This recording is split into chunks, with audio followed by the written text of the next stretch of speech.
E o próximo vídeo já chegou, gravado nesta mesma manhã fria de abril de 2023, aqui no Brasil. Eu conto para vocês o que William Shirer escreveu em seu diário no dia 14 de maio de 1940, lá em Berlim, na Alemanha. Ele disse assim: esta noite estamos todos um pouco atônitos com as notícias. O exército holandês capitulou, depois de apenas 5 dias de luta. O que aconteceu às suas grandes linhas d'água de defesa, supostamente intransponíveis, aos seus efetivos de mais de 500 mil de homens?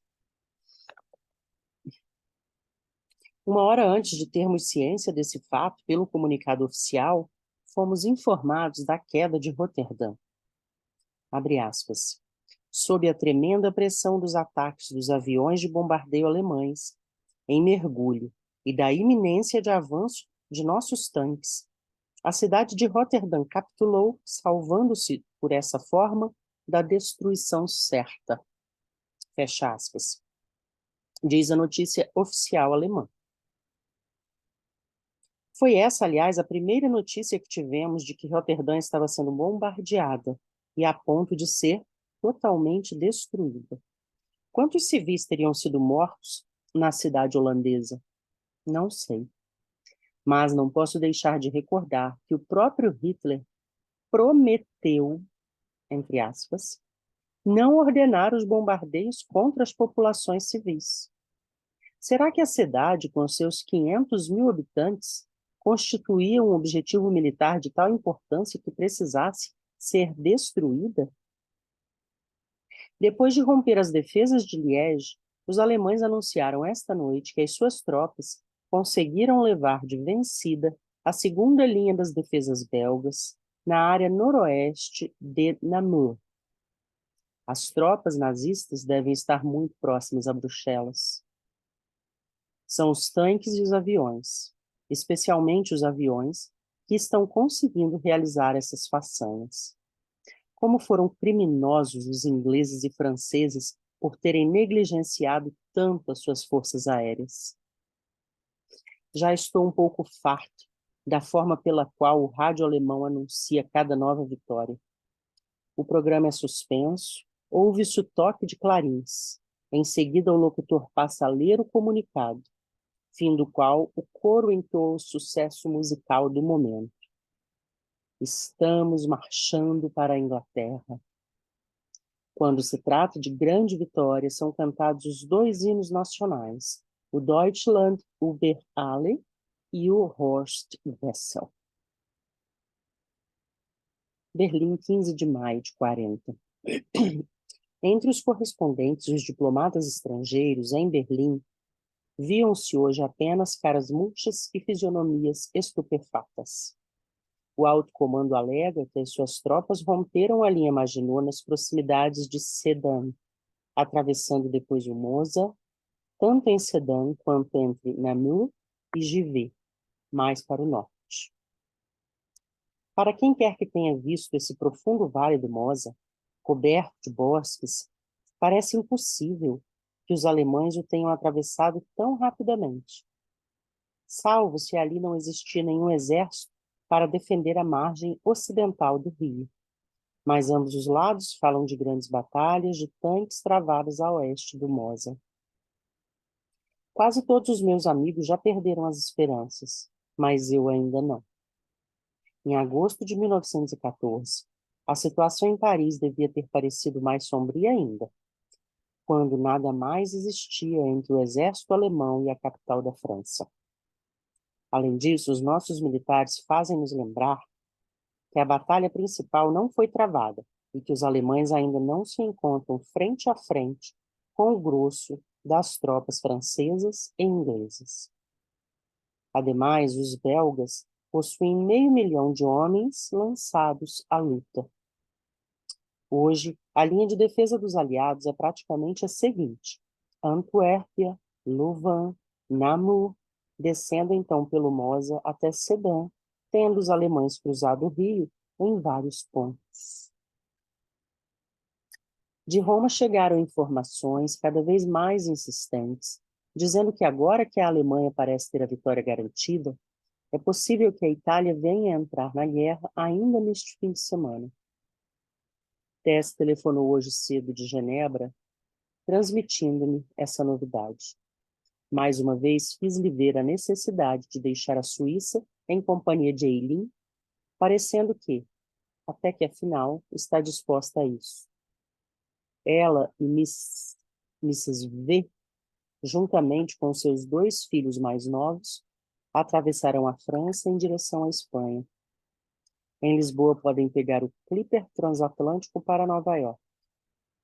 Passei todo o dia apreensivo pensando nisso. Se a Itália atacar a França, a viagem de Genebra até a Espanha será muitíssimo desagradável, se não mesmo impossível.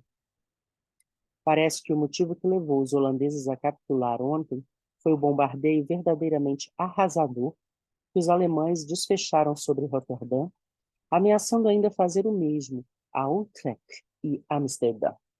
A técnica de Hitler de auxiliar os seus exércitos, espalhando o terror entre o inimigo, é tão genial quanto diabólica. Esta noite, por exemplo, seu alto comando ameaçou bombardear Bruxelas, a menos que todos os movimentos de tropas que ali se registram, segundo os aviões nazistas de reconhecimento, cessem imediatamente. Se o governo belga, diz o comunicado do alto comando, deseja salvar Bruxelas dos horrores da guerra, deve fazer parar imediatamente os movimentos de tropas registrados na capital, bem como o trabalho de construção de fortificações. Uma guerra magnífica, não há dúvida. Berlim, 16 de maio. Estou apreensivo por causa de Tess e da pequena. Se a Itália entrar na guerra nestes próximos 2 ou 3 dias, como alguns acreditam, a passagem naquela direção está fechada. Hoje, recrudesceram os rumores sobre atividades alemãs ao longo da fronteira helvética. Agora parece que os nazistas vão se atirar contra a Suíça de um momento para o outro. O diabo é que os franceses não permitirão a passagem de americanos através de seu território, uma vez que neste momento não concedem vistos para a viagem. Todavia, o governo norte-americano já avisou os seus nacionais que se encontram na Suíça para que partam imediatamente para Bordeaux, onde poderão embarcar em navios americanos. A maior parte do nosso pessoal do consulado de Genebra já mandou embora as mulheres e crianças que atravessaram a França, munidas dos seus respectivos passaportes diplomáticos. Acredito que Hitler ordenará o bombardeio completo de Genebra, até reduzi-la a escombros, apenas pelo ódio pessoal que alimenta contra a Líbia e contra tudo aquilo que Genebra representa. Será Bruxelas bombardeado depois da ameaça feita esta noite pelo alto comando? P, sempre bem informado sobre as intenções alemãs, acha que Hitler bombardeará também Londres e Paris à luz do dia nestas próximas 48 horas. Acabo de assistir a 2 noticiários cinematográficos não censurados, exibidos durante a entrevista coletiva de hoje no Ministério da Propaganda. Cenas em que aparece o exército alemão esmagando a Bélgica e a Holanda. Foram-nos mostradas algumas das destruições ocasionadas pelas bombas e granadas alemãs. Cidades inteiras reduzidas a cinzas, cadáveres de soldados e cavalos espalhados por toda a parte, com a terra e os homens voando aos pedaços quando atingidos por uma bomba. E o locutor alemão berrando: é assim que espalhamos a morte e a destruição entre os nossos inimigos. De certa forma, esse filme, para mim, constitui um verdadeiro retrato do povo alemão. Hoje à tarde, um pouco antes do crepúsculo, Joe Hawks e eu estivemos dando umas voltas pelo Tiergarten. E, nas nossas discussões, chegamos a concordar com o seguinte: a destruição selvagem dos outros povos, por meio do aço e dos explosivos, constitui um espetáculo realmente encantador e representa o preenchimento de um alto objetivo na vida germânica. Nada demais que se destrua a casa, a mulher e os filhos dos adversários. Mas se eles reagem e procuram fazer o mesmo, então trata-se de bárbaros destruindo inocentes. O filme a que acabávamos de assistir incluía cenas de Freiburg, onde os alemães afirmam agora que as bombas aliadas mataram 35 pessoas, inclusive 13 crianças. Embora Goebbels tivesse esquecido de mencionar essas crianças até 24 horas após ter anunciado o bombardeio e o número de vítimas. Nesse ponto, o locutor acrescentou em tom irritado: assim, os nossos brutais e inescrupulosos inimigos bombardeiam e assassinam as inocentes crianças alemãs. É a velha história de sempre, observei a Joe. Os alemães têm sempre 2 pesos e 2 medidas. Como poderia eu suportar a guerra sem o Tiergarten, um dos mais belos parques do mundo? Notamos o verde escuro que os canteiros apresentavam hoje e pusemos-nos a conversar sobre a forma de manter a grama, cortada como nos Estados Unidos, e a que é empregada aqui, onde se permite que cresça até boa altura. Um fato curioso é o do cortador de grama ser quase desconhecido no continente. A folhagem que crescia em torno do pequeno regato do parque estava tão luxuriante que me fez lembrar as telas de Barbizon, ou um lago de lírios da Normandia pintado por Monet. Só que no quadro havia uma senhora num traje fim de século e que se sentava emperdigada num barquinho rústico a vogar no meio do lago. Consegui ouvir em ondas curtas o presidente Roosevelt lendo a sua mensagem especial ao Congresso. A audição era perfeitamente clara.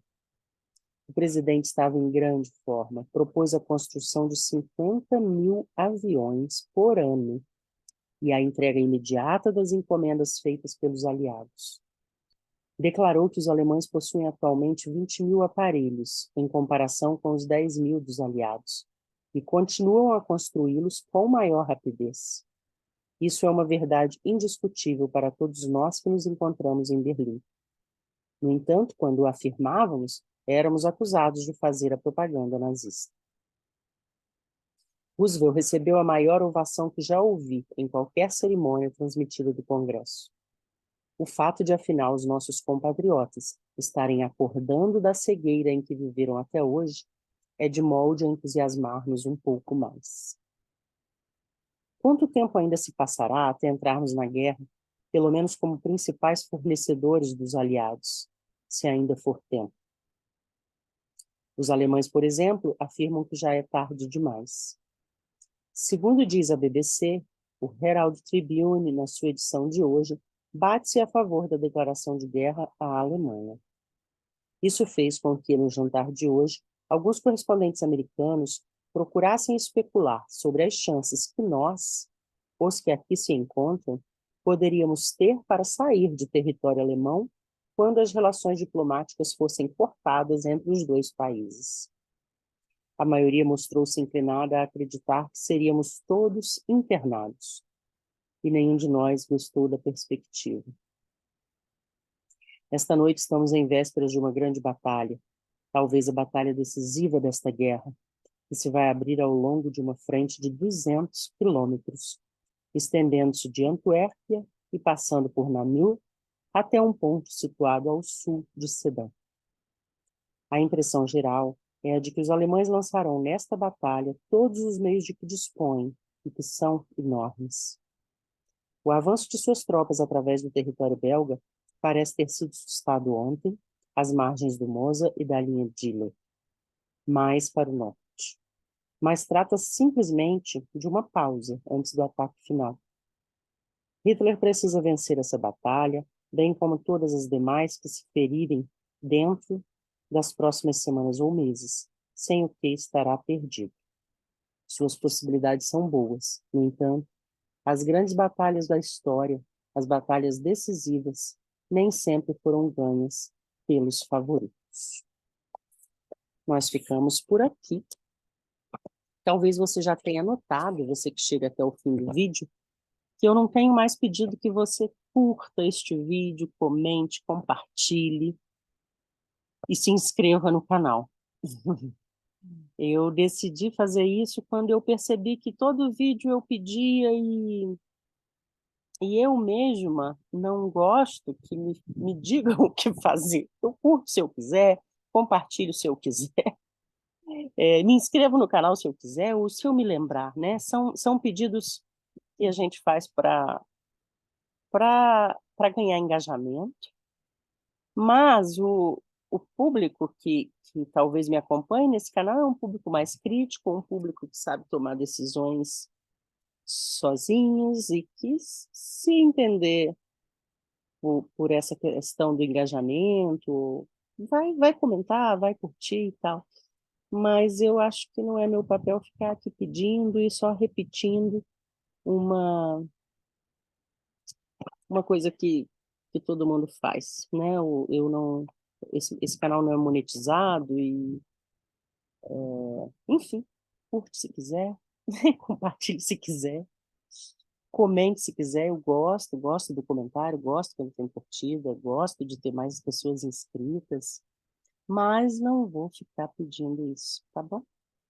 Até a próxima.